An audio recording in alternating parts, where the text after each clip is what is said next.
నందమూరి బాలకృష్ణ తొలిసారిగా దర్శకుడు కొరటాల శివ దర్శకత్వంలో ఒక భారీ బడ్జెట్ చిత్రంలో నటిస్తున్నారు. ఈ చిత్రం కోసం అందరూ ఎంతో ఆసక్తిగా ఎదురుచూస్తున్నారు.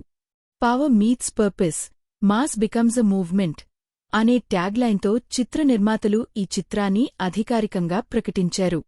ఈ ప్రాజెక్ట్ను యువసుధ ఆర్ట్స్ మరియు ఎస్ఎల్వి సినిమాస్ నిర్మిస్తున్నాయి.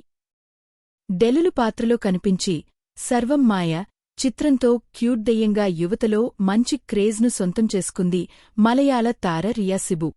ఈ నెల 15న అతిరథి చిత్రంతో ప్రేక్షకుల్ని అలరించనున్న రియా తదుపరి తమిళ అగ్రహీరో విక్రమ్తో నటించే అవకాశాన్ని చేజిక్కించుకుంది. ఈ విషయాన్ని డెలులు మా చిత్రంలో నటించబోతుంది అంటూ చియాన్ 63 ప్రచార టైటిల్ చిత్రబృందం అధికారికంగా ప్రకటించింది. విక్రమ్ కథానాయకుడిగా దర్శకుడు ఆనంద్ శంకర్ తెరకెక్కిస్తున్న యాక్షన్ ఎంటర్టైనర్ చిత్రమిది. గతేడాది విక్రమ్ ప్రధాన పాత్రలో తెరకెక్కిన వీర ధీరశూర పార్ట్ 2 సినిమాకి రియా సిబు నిర్మాతగా వ్యవహరించారు. ఇప్పుడామె అదే హీరో సరసన నటించబోతుందని చిత్రబృందం పోస్టర్ను ఆవిష్కరించింది. ప్రముఖ నటుడు నాగార్జున 100వ సినిమాలో టబు నటించనున్నారంటూ ప్రచారం జరిగిన సంగతి తెలిసిందే. ఈ సినిమాలో తాను నటిస్తున్నట్లు స్వయంగా టబునే ప్రకటించారు. ఈ మేరకు మూవీ క్లాప్బోర్డును సోషల్ మీడియాలో షేర్ చేశారు. నటి పోస్టుపై ఈ మూవీ డైరెక్టర్ కార్తీక్ సహా పలువురు సినీ ప్రముఖులు స్పందిస్తూ ఆనందం వ్యక్తం చేశారు. మేడం, మీతో కలిసి పనిచేస్తున్నందుకు చాలా ఆనందంగా ఉంది అంటూ టబు పోస్టుకు రిప్లై ఇచ్చారు కార్తీక్. కింగ్ 100 వర్కింగ్ టైటిల్తో ఈ సినిమా గతేడాది అక్టోబరులోనే ప్రారంభమైంది. ప్రస్తుతం షూటింగ్ శరవేగంగా జరుగుతోంది. యాక్షన్ ప్రధానంగా తెరకెక్కుతున్న ఈ సినిమాలో నాగార్జున చాలా కొత్తగా కనిపిస్తారని సమాచారం.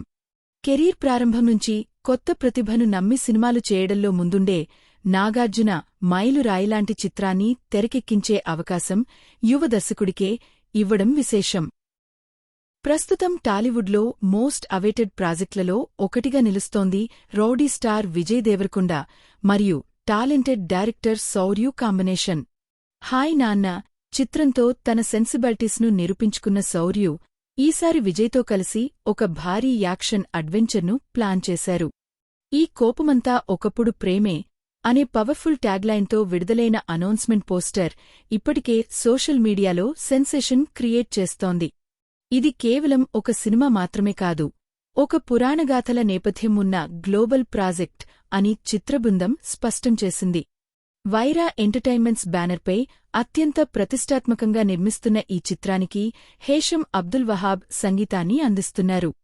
ఇటీవలే హైదరాబాద్లో నేచురల్ స్టార్ నాని ముఖ్య అతిథిగా గ్రాండ్గా పూజా కార్యక్రమాలు జరిగాయి. విజయ్ దేవరకొండను మునుపెన్నడూ చూడని ఒక కొత్త ఇంటెన్స్ రోల్లో సరికొత్త అవతారంలో చూడబోతున్నామని శౌర్యు చెబుతుండటంతో అభిమానుల్లో అంచనాలు రెట్టింపు అయ్యాయి. అంతర్జాతీయ స్థాయి సాంకేతిక నిపుణులు పనిచేస్తున్న ఈ చిత్రం విజయ్ కెరీర్లోనే ఒక మైలురాయిగా నిలవబోతోంది. న్యాయం వైపు నిలబడే ఒక పవర్ఫుల్ లాయర్ కథతో మన ముందుకు వస్తున్న సినిమా రంజన్ ది అడ్వకేట్. సాధారణంగా కోర్టురూం డ్రామాలు అంటేనే ఒక రకమైన ఇంటెన్సిటీ ఉంటుంది. కాని ఈ సినిమాలో న్యాయస్థానం లోపల జరిగే వాదనలే కాకుండా బయట సమాజంపై ఆ ప్రభావం ఎలా ఉంటుందనేది దర్శకుడు చాలా లోతుగా చూపించబోతున్నారు. రంజన్ అనే పాత్ర చుట్టూ తిరిగే ఈ కథలో నైతికతకు, నిజాయితీకి మధ్య జరిగే పోరాటమే ప్రధాన ఆకర్షణగా నిలవనుంది. ఒకవైపు చట్టంలోని లోటుపాట్లు, మరోవైపు బాధితులకు న్యాయం చేయాలనే తపన. ఈ రెండింటి మధ్య సాగే మైండ్ గేమ్ ప్రేక్షకులను ఉత్కంఠకు గురిచేస్తుందని చిత్ర యూనిట్ చెబుతోంది. ఇప్పటికే విడుదలైన కొన్ని పోస్టర్లు సినిమాపై క్యూరియాసిటీని పెంచేశాయి. సీరియస్ డ్రామాను ఇష్టపడే ప్రేక్షకులకు, ముఖ్యంగా బలమైన పాత్రలు మరియు లోతైన సంభాషణలు ఆశించేవారికి రంజన్ ది అడ్వకేట్ ఒక పర్ఫెక్ట్ సినిమా కాబోతోంది. వరుణ్ తేజ్ హీరోగా, నిహారిక కొనిదెల నిర్మాతగా ఒక సరికొత్త చిత్రం పట్టాలెక్కబోతోంది. విభిన్నమైన కథాంశంతో వస్తున్న ఈ సినిమా ప్రస్తుతం ప్రీప్రొడక్షన్ పనుల్లో ఉంది. పింక్ ఎలిఫెంట్ పిక్చర్స్ బ్యానర్పై వాలీబాల్ నేపథ్యంగా సాగే ఈ చిత్రానికి యదు వంశీ దర్శకత్వం వహించారు. ఇది వచ్చే ఏడాది సంక్రాంతికి విడుదల కానుంది.